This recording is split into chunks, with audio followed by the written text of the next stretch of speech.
Hi everyone, my name is Sheila Viernes and I will be representing Team E for this week's discussion on Chapter 2, Message Strategies, What to Speak and What to Write.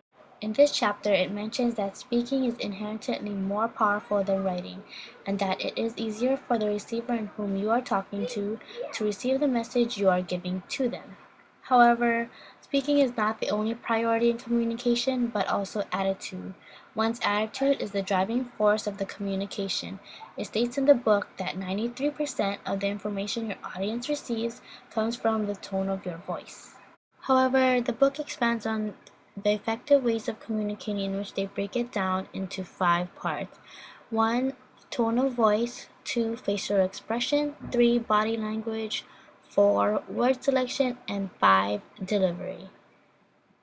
My intake on Chapter 2 changed my thoughts on effective communication because high school taught me to always emphasize on good body posture, keeping good eye contact with the audience, and limiting your ums and yahs in any presentation so that it will look professional.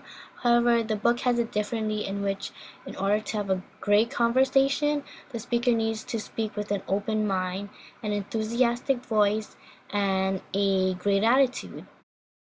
Meraldine mentions that communication is one of the important ways of passing and receiving information. Communication is how the listener takes the meaning of your message. She learns that attitude drives how well you communicate. So the audience will look at the way you are dressed, and that's when the speaker will make his or her first impression. And when they do, they begin to watch your movement and listen to your vocal tone. On the other hand, Tracie mentioned that communication seems like a simple area to improve on in writing. However, when it comes to the actual action of communication, it becomes a lot more difficult to implement. If you show your passion and enthusiasm in what you are saying, most likely listeners will be willing to really listen and trust your message.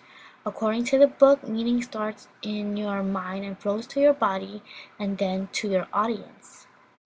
Moreover, this leads to Kerrileen's intake on Chapter 2. She says that in her experience in speaking to an audience, she can prepare for her speech and have it all written out, but in her actual presentation, that will decide if her audience will take in the message or tune her out. On the other hand, the body language and reactions of the audience to her message will let her know if the audience is getting it or not. All in all, in order for the receiver to get the message you are putting through, keep in mind that attitude is the #1 factor that will deliver your message. By using the 5 effective speaking tools, one will be able to improve their speaking skills.